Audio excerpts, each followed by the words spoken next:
मंगलम भगवान वीरो मंगलम गौतमो मंगलम कुंदकुंधादिजयंतम सर्वमंगल मांगल्यम सर्वकल्याण प्रधानम सर्वधर्माणं जयनम जयतु शर्मश नमः समय साराय सहानुभूत्या चकास्ते चित्स्वभावाय भावाय सर्वभावदर्शिते वंदितु सर्वसिद्धे धूमचल गतिं पत्ते ओछामी समय पावल मुड़िमो सुखदेवली मुड़े ये समय सारजी ग्रंथ पूर्णता की ओर है, जिसके अंदर आखिरी अधिकार चल रहा है अपना यादवाद अधिकार। कुछ रह गया था आखिर में, जो आचार्य देव बता रहे हैं, सम्यक दर्शन का विषय है, तो सारी वस्तु व्यवस्था को समझाने की कोशिश कर रहे हैं। कलश नंबर चल रहा है इसके अंदर अपना 260। 59। 59। इसके अंदर 12वें भंग का कलश रूप काव्य कहते हैं। कल बात चली थी अपने स्वभाव से अस्थि, आज चलेगी प्रभाव से नास्ति। स्वभाव की अपेक्षा में पूर्ण हूँ, प्रभाव की अपेक्षा में बिल्कुल भी परिपूर्ण बिल्कुल भी नहीं हूँ, मेरा अंश वो नहीं है। अर्ध अध्यास्त्यात्मनि सर्वभाव भवनम् शुद्ध स्वभावच्युत सर्वत्रापि निवारितो गत भय स्वैरं पशु क्रीडति स्याद्वादी तु विशुद्ध एव लसति स्वस्य स्वभावं भरा दारूढ़ परिभाव भाव विरह व्यालोक निष्कंपित। अब 12वें भंग का कलश रूप काव्य कहते हैं। पशु अर्थात अज्ञानी एकांतवादी जो जीव है, पशु है, पशु के समान है। सर्वभाव रूप भवन का आत्मा में अध्यास करके, अर्थात आत्मा सर्वज्ञ पदार्थों के भाव रूप है ऐसा मान करके शुद्ध स्वभाव से च्युत होता हुआ क्या समझता है कि सब पदार्थ जानने में ना आए तो आत्मा क्या फायदा। सर्व अपने आत्मा को सर्वभाव रूप करके, यदि सब पदार्थ ना हुए तो आत्मा का क्या फायदा, और सब पदार्थ ना हुए तो आत्मा जानेगा किसको। दो बातें भाई। नंबर एक बात कि सर्व पदार्थ ना हुए तो आत्मा जानेगा किसको, और आत्मा ना जाने तो आत्मा का फायदा क्या है। अभी अपन जीव धर्म करते हैं ना, तो स्वाध्याय करते हैं, चिंतन करते हैं। आप कहीं भी देखना, बिना प्रयोजन के जीव कोई कार्य नहीं करता। कोई भी हम कोई भी कार्य करते हैं, कोई ना कोई प्रयोजन पीछे होता है, और उसका प्रयोजन कुछ सुख होने के लिए होता है कि हमें सुख मिलेगा। और सुख हमने अपनी कल्पनाओं से बना रखा है कुछ भी। तो स्वाध्याय करते हैं तो अभिप्राय में क्या चलता है पीछे जांच कर लेना अपने अपने अभिप्राय की, चाहो तो कर सकते हो। और फल अभिप्राय का ही लगता है। पीछे क्या चलेगा, भाई स्वाध्याय नहीं करा तो नरक चले जाएंगे भैया, तिरंच बोलना पड़ेगा। ये जो पढ़े ना हमने, एक इंद्रिय दो इंद्रिय के भाव, और ये इतने निगोदिया जीव, इतने दुख, भैया जाना पड़ेगा यहाँ पर। इसलिए स्वाध्याय करो, धर्म करो भैया, नहीं तो बहुत दिक्कत हो जाएगी। हैं, दूसरे जीव भाई स्वर्ग जाएंगे, बाकी जगह तो दुख हैं, लेकिन स्वर्ग में सुख है। तो स्वर्ग में ऊपर जाएंगे, वैमानिक देव बनेंगे, तो सुख मिलेगा। तो इसलिए धर्म करो, त्याग करो, नियम करो, स्वाध्याय करो। इसलिए हमें स्वाध्याय करना चाहिए। मन में भय है और लालच है, तीसरी तरह के जीव एक और हैं, मोक्ष जाएंगे। ये तो सब है ना मुमुक्षु, नाम ही मुमुक्षु है ना। अब तो कोई अब दिक्कत नहीं है ना, अब तो आपको चलो नरक की बात छोड़ दो, स्वर्ग की बात छोड़ दो, मोक्ष जाएंगे। हैं? ये इच्छा है, आशा है, ये अभिप्राय के अंदर पड़ी रहती है जीवों को। ये जो अभिप्राय के अंदर जांच कर लेना अपने अपने, मतलब कोई ऐसी बात नहीं है कि जांच नहीं कर सकते। अपने अभिप्राय की जांच तो जीव कर सकता है यदि ईमानदार हो तो। और बेईमान हो तो फिर अभिप्राय सामने उसके आता नहीं है, वो छुप के काम करता रहता है अपना, उसका अभिप्राय। और सारा का सारा पाप पुण्य धर्म जितना भी खेल है वो सब अभिप्राय के अंदर है। परिणामों की और क्रिया की बहुत ज्यादा कीमत नहीं है। कीमत किसकी है? इस अभिप्राय की। वो जो पीछे तेरा अभिप्राय चलता है। इसलिए अपने अभिप्राय को पकड़ने की कला होनी चाहिए। मोक्ष जाएंगे भैया हम तो, मोक्ष नहीं कहता भी ऐसा है। सुन लो, कहना व्यवहार है, मानना मिथ्यात्व है। कहना व्यवहार है और मानना, याद है। तो मोक्ष भी ना जाएं, मोक्ष के लिए भी ना करें। सत्य क्यों बोलता है अच्छा, इनाम मिलेगा। सत्य किस लिए बोलता है? सत्य अच्छा है, सत्य बढ़िया है। सत्य किस लिए बोलना? कि हमें इनाम मिलेगा भैया। सत्य बोलना चाहिए, लोग लोग में प्रशंसा होगी हमारी, हैं, लोग हमें पूछेंगे, हमारी मन्नतें बढ़ जाएगी। सत्य किस लिए बोलना चाहिए? ये बताओ, क्यों बोलना चाहिए सत्य?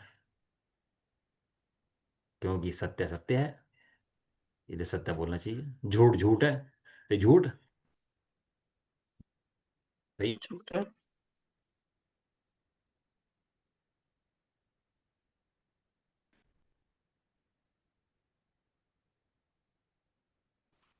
आज रुक गई।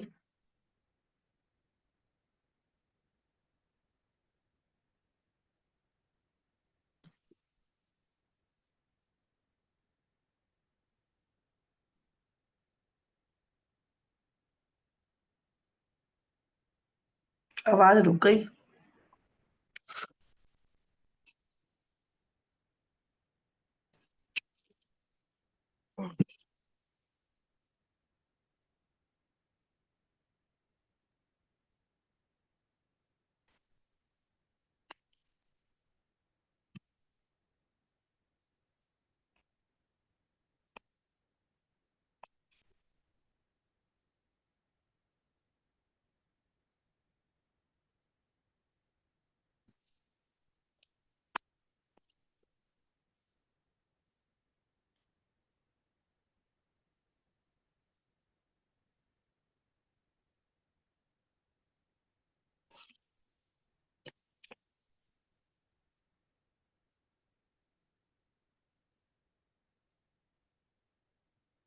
अब आ रही है।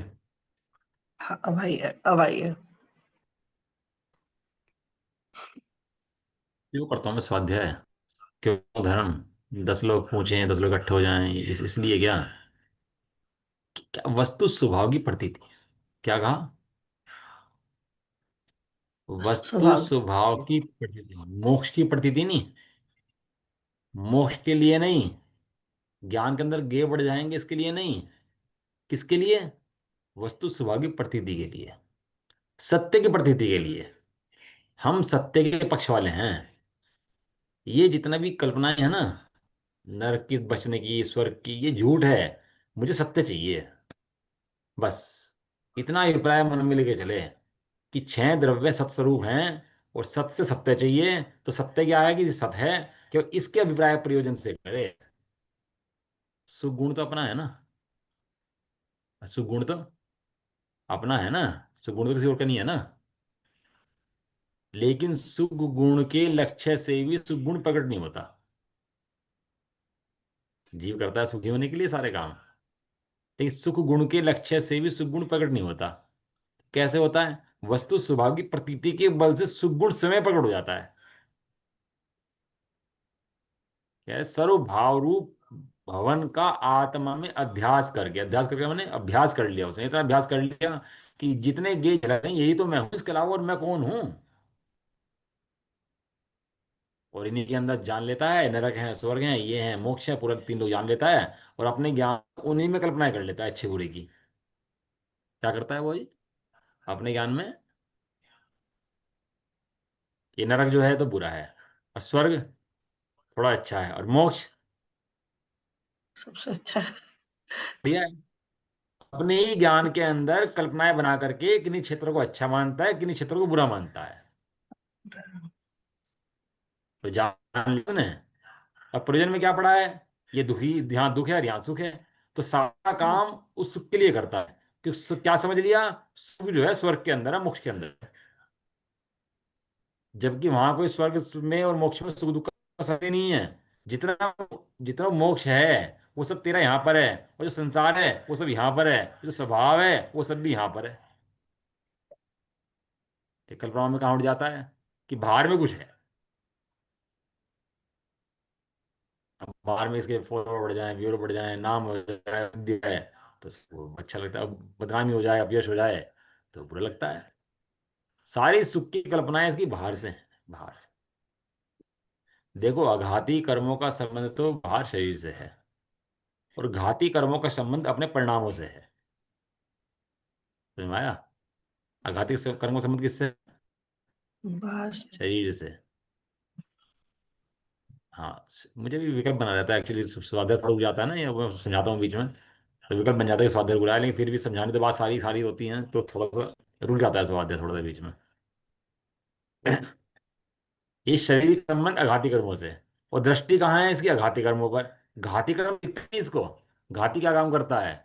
और घाती के अंदर भी थोड़ा ज्ञान घट बढ़ जाए तो उसको घाती कर्म समझता है। भाई ज्ञान थोड़ा बढ़ गया, थोड़ा घट गया, थोड़ी शक्ति घट गई, बढ़ गई, इन्हें घाती कर्म समझता है। ये घाती कर्म का मूल मोह है। और मोह क्या काम करता है इसको? बाहर सुख दिखाता है। सुख की कल्पनाएं बाहर करवाता है इसको। कि इन वस्तुओं व्यवहार में सुख है, इनमें दुख है, तो वो उसमें लगा रहता है। सर्वभाव रूप आत्मा का अध्यास करके, अध्यास करके मैंने विपरीत अभ्यास करके। अध्यास का मतलब होता है विपरीत तीव्र अभ्यास। इसका पूरा शब्द का अर्थ दें अपन लोग, तो क्या अध्यास माने?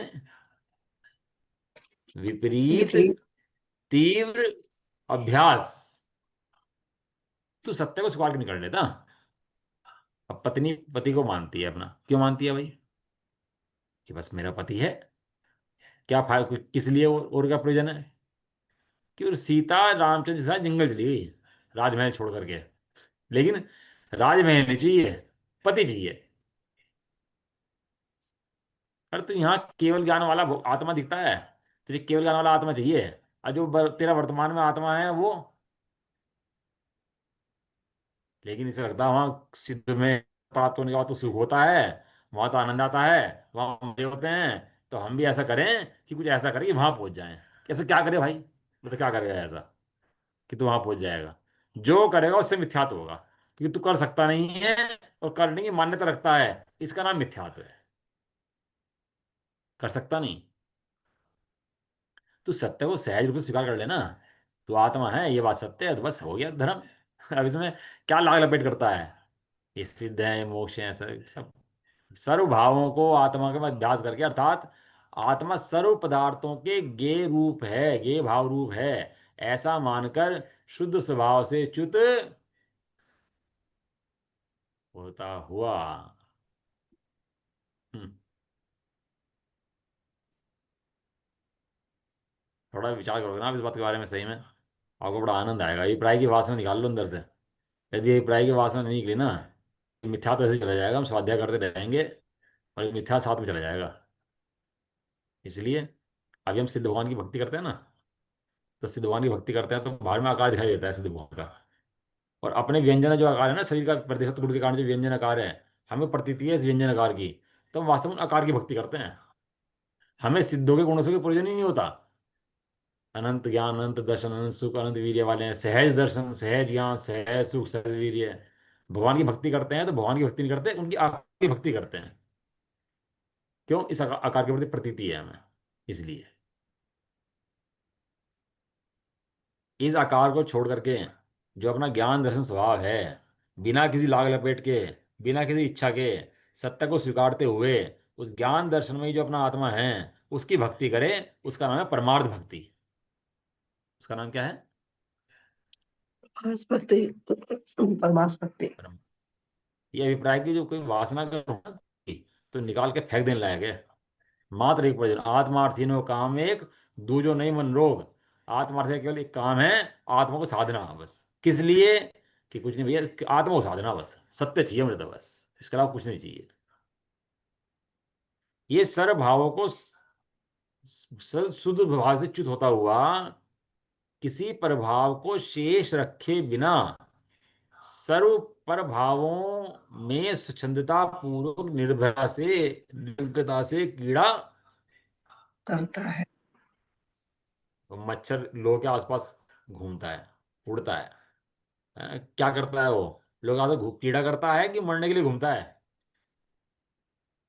वो मच्छर होता है ना लोगों के आसपास, तो वो कीड़ा नहीं करता तो मरने के लिए घूमता है। ऐसे ही ये सर्व किसी पर ऐसा कोई क्षेत्र नहीं है जिसे सब अपना ना माना हो। ऐसा कोई काल नहीं है जिसे अपना ना माना हो, ऐसा कोई भाव नहीं है जिसे अपना ना माना हो, अपने स्वभाव को छोड़ करके। और वहां पर निश्चिंतता एक कीड़ा करता है। और स्यादवादी तो अपने स्वभाव में अत्यंत आरूढ़ होता हुआ, स्वभाव एक द्रव्य एक पर्याय, द्रव्य पर्याय नहीं, वो पर्याय है द्रव्य का आश्रय करती हुई। वो द्रव्य कैसा है? परिपूर्ण ज्ञायक भाव परमात्मा। उस परमात्मा का आश्रय करता है कौन?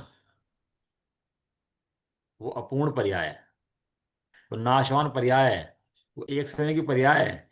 किसका आश्रय पकड़ती है? वो द्रव्य स्वभाव का। पर्याय कैसी है? अभी अपूर्ण है। पर्याय कहते अपूर्ण पूर्ण नहीं है, विद्रव्य स्वभाव का आश्रय पकड़ रही है। मतिशुद्धांग की पर्याय अपूर्ण है, एक समय की है, नाशवान है। लेकिन वो पर्याय भी क्या कहती है? मैं तो द्रव्य हूं, मैं तो त्रिकाल अखंड एक ज्ञायक परमात्मा हूं। ऐसा कहती हुई मनो को प्राप्त हो जाती है, समर्पित होती हुई स्वभाव के प्रति, अपने स्वभाव पर अत्यंत आरूढ़ होता हुआ।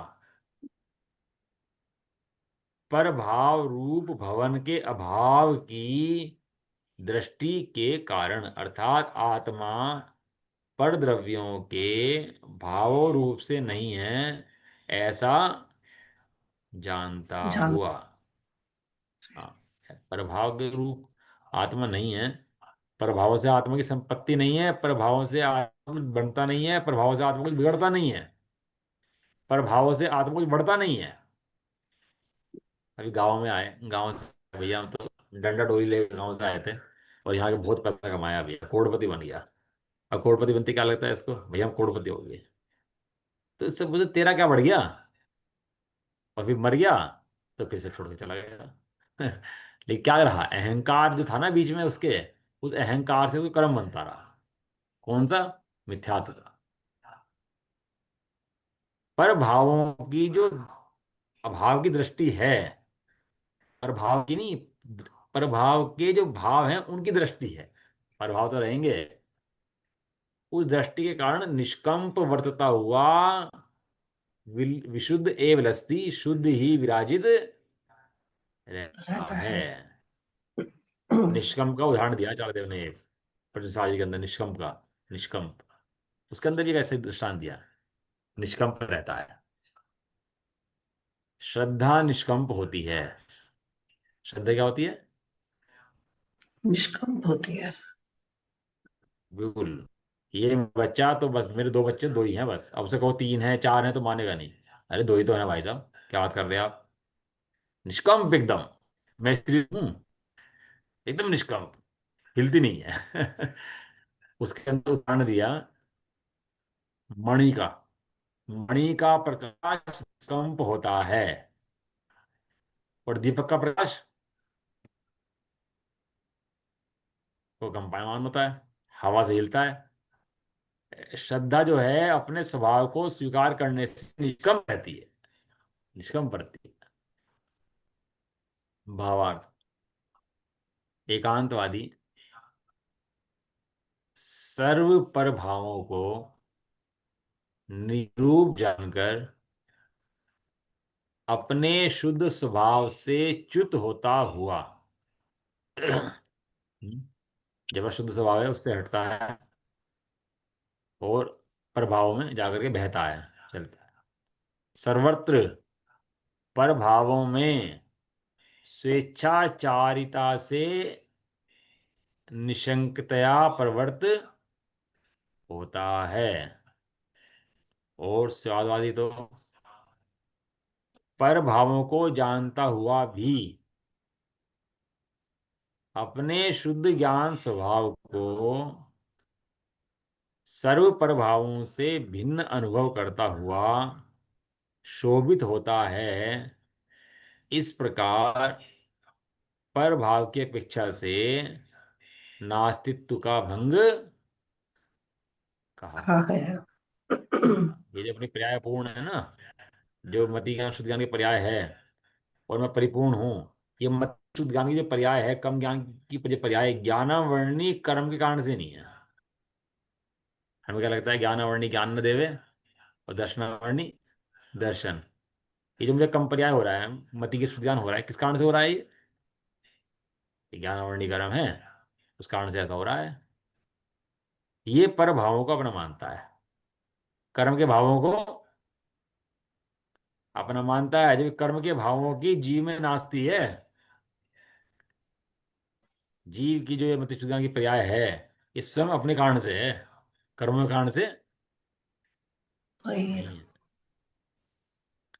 तेरे भंग का काव्य कहते हैं हम, जरा 260।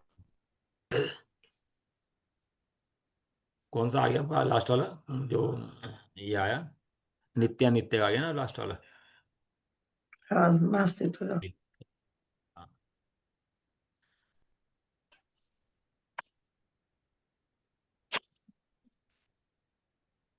प्रादुर्भाव विराम मुद्रित वह ज्ञानांशिनात्मना निर्ज्ञानाक्षण भंग संग पतित प्राय नश्यति स्यावादी तु चिदात्मना परिमशन चिद्वस्तु नित्योदितम् टङ्कोतकीर्णघन स्वभाव महिमा ज्ञानं भवन् जीवति ज्ञानं भवन् जीवति। तेरे भंग का कार्य।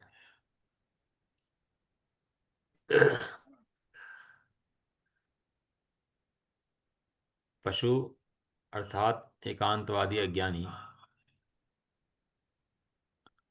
उत्पाद वैसे लक्षित ऐसे बहते परिणमते हुए ज्ञान के अंशरूप अनेकात्मकता के द्वारा ही आत्मा का निर्णय अर्थात ज्ञान करता हुआ क्षण भंग के संग में पड़ा हुआ बहुलता से नाश को प्राप्त होता है।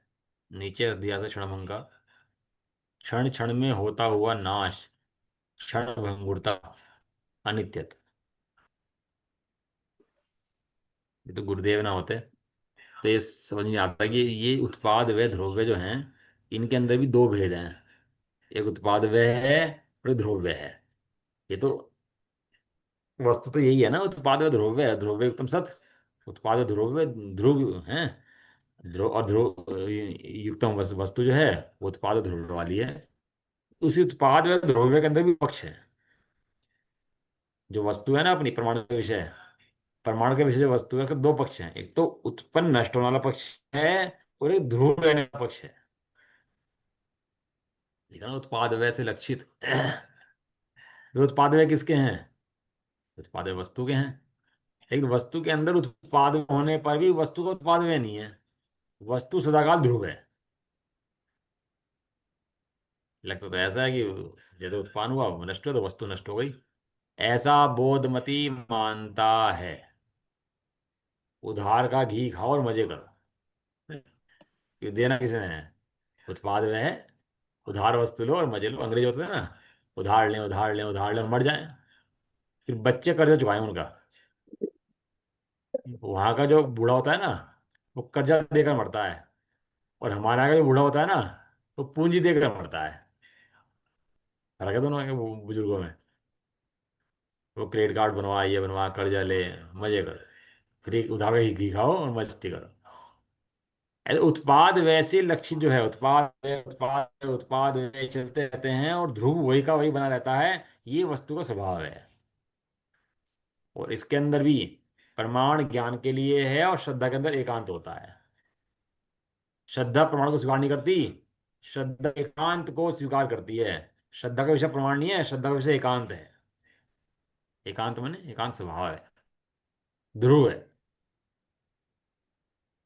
यहाँ कह रहे हैं कि उत्पाद वैसे जो लक्षित हैं, ऐसे ज्ञान का जो अंश है वो अनेक रूप है, दिखाई देता है, अनेक रूप होता है, लेकिन मात्र निर्णय करता हुआ, ज्ञान करता हुआ क्षण क्षण में नाश को प्राप्त होता है, क्षणभंगुर हो जाता है, अनित्य हो जाता है, और बहुलता से प्राय अधिकता से नाश को प्राप्त होता रहता है।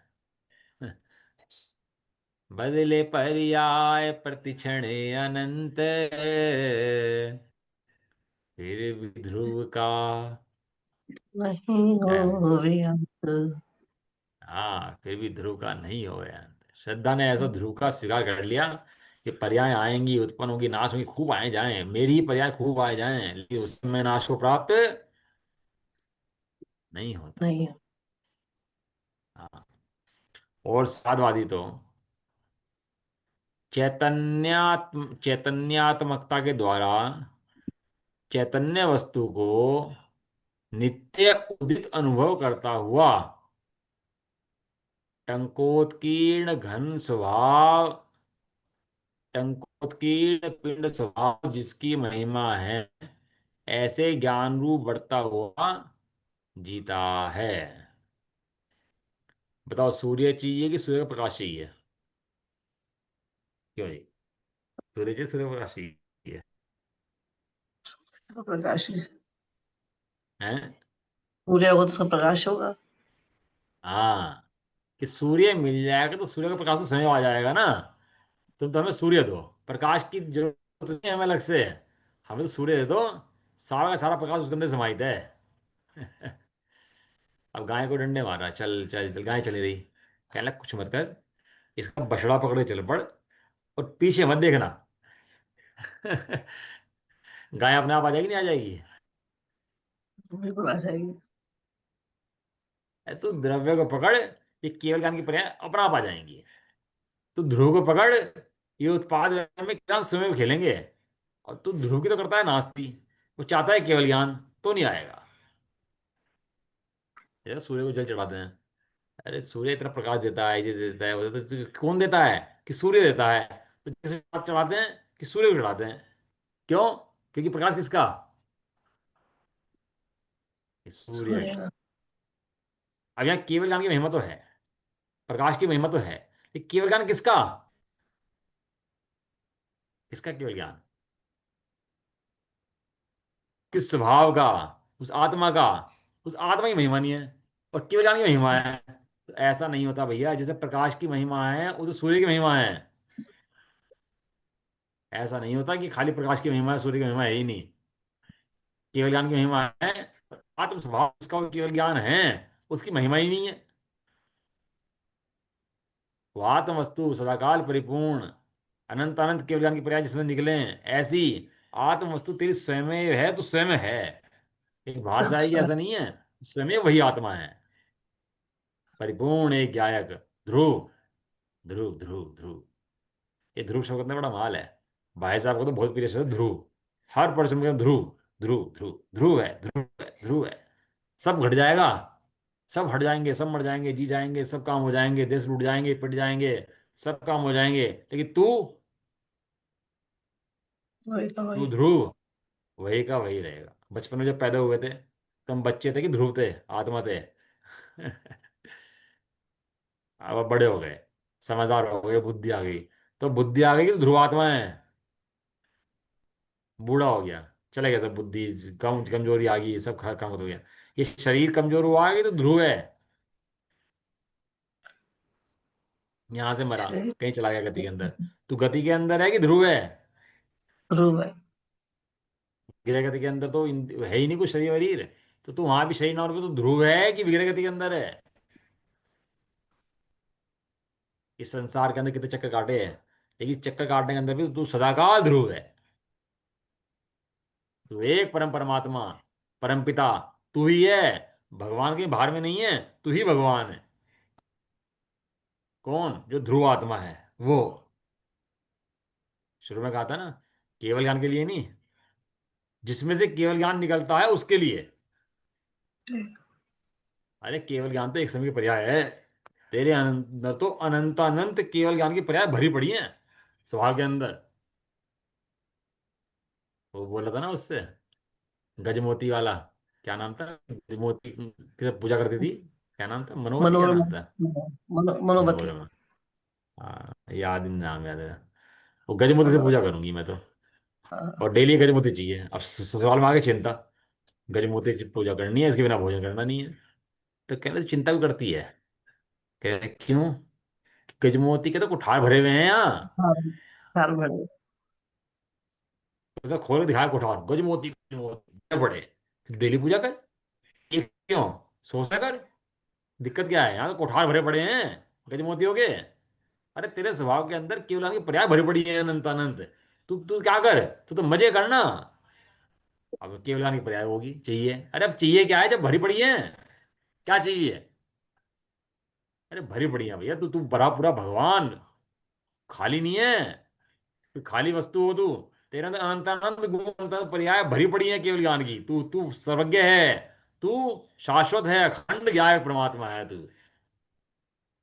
भरा पूरा कोठार है तेरा, किसका? अनंत गुणों का। अब आएंगे जितने शक्ति के अंदर शक्तियां चलती हैं, अनंत शक्तियां चलती हैं ज्ञान के अंदर। कहाँ है अनंत शक्तियां भी जो चलती हैं? तो मेरे स्वभाव के अंदर हैं। कितनी शक्तियां हैं? शक्तियां सदाकाल उछलती हैं। अब वो उस उसके लिए करता है सब कुछ, देखने के लिए कि भैया उस वो जो तत्व है उसे देखना है मुझे, वो कैसा है। जिसकी भी प्रशंसा कर रहे हैं, वो है कैसा। एक बार तो देख लें कम से कम, है? नहीं पसंद आया तो छोड़ देंगे, देखे तो सही कैसा है। कह रहे हैं वो चैतन्य वस्तु सदाकाल नित्य नित्य नित्य नित्य है, उसका सदाकाल चैतन्य स्वभाव नित्य नित्य नित्य नित्य है। जो चैतन्य स्वभाव है किसी से उत्पन्न हुआ और कभी नष्ट हो सकता नहीं है, बदल सकता नहीं है, घट बढ़ भी सकता नहीं है। कौन? वो चैतन्य धातु, चैतन्य स्वभाव, चैतन्य वस्तु, पर्याय से रहित, इंद्रियों से रहित, इंद्रिय ज्ञान से रहित, बाह्य वस्तु से रहित, वो सदा का अपना अस्तित्व लेकर हुआ है। उस अस्तित्व के अंश का कभी नाश होता नहीं है। नहीं है। वो है सत स्वभाव, वो है अस्तित्व। स्कूल में होता है ना बच्चे, तो बच्चों का क्या होता है कि खेलते कूदते रहते हैं, तो बहुत से बच्चे का बाप भोबड़ा होता है, मंत्री होता है, नेता है। और सब बच्चे खेलते उस बच्चे को कुछ कहता नहीं। क्यों? सब बच्चे तो बराबर है। इसके पीछे हाथ किसका है? इस बच्चे का बाप जो है ना भैया मंत्री है, कुछ कह दिया ना इसको, तो खतरा हो जाएगा। वो दिख नहीं रहा वहां पर कोई बाप बाप उसका, लेकिन अंदर में क्या है कि बाप भैया बहुत बड़ा है, समझ के देना। अरे हमारा कौन है सदाकाल रहने वाला? वो ध्रुव, वो सदाकाल शाश्वत परमात्मा, वो ध्रुव भगवान, वो ही मैं हूं। ये बदलते हुए पर्याय में नहीं, लिखा बड़े नहीं। पंडित जी ने। जो बदलते हुए में अटकते, वे ही चारों गति में भटकते।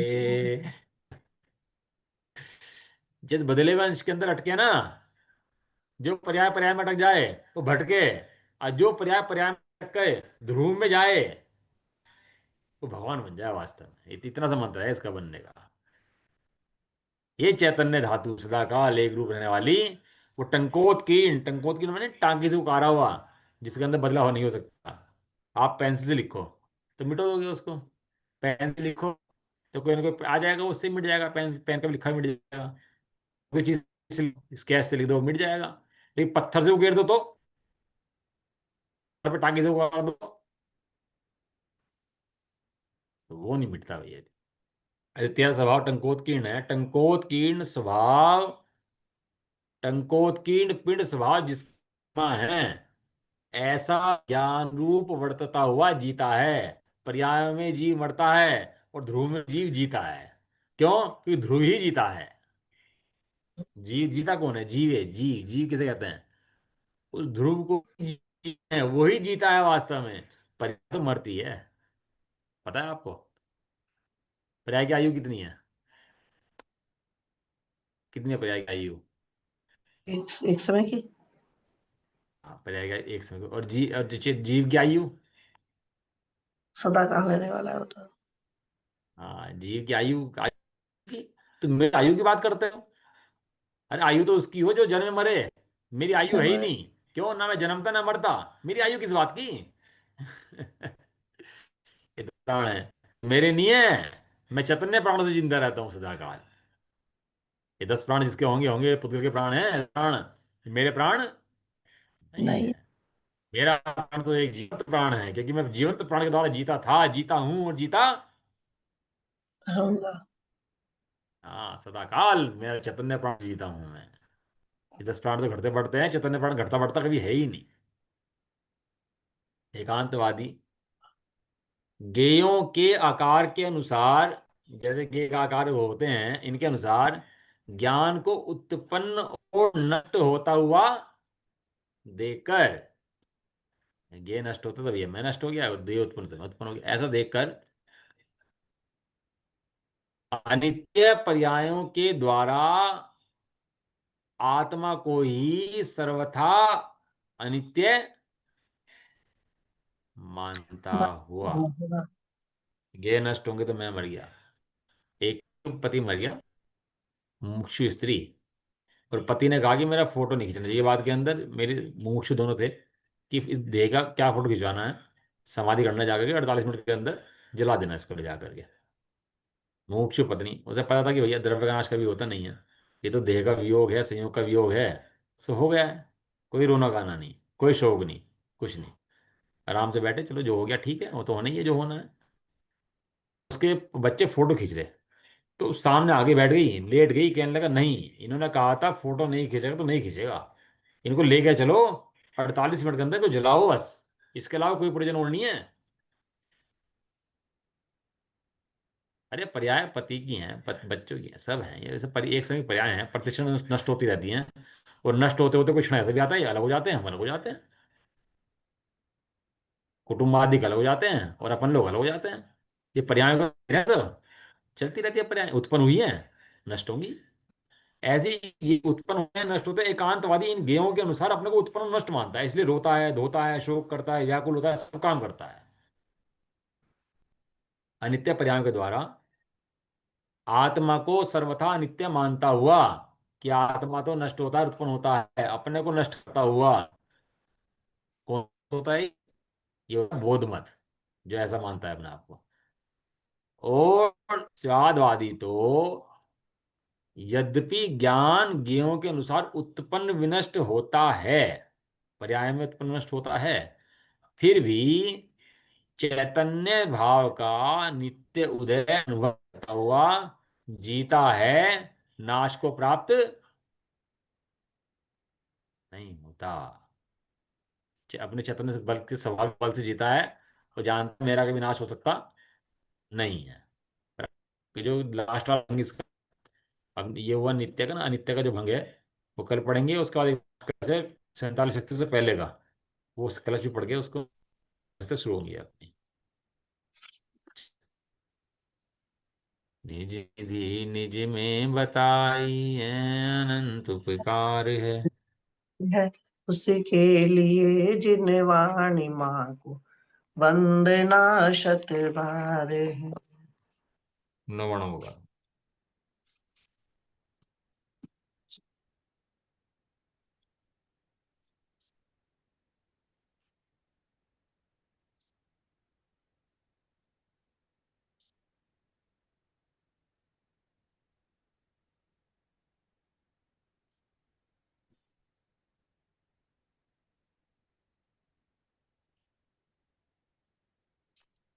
जय बोलो माता की। जय हो।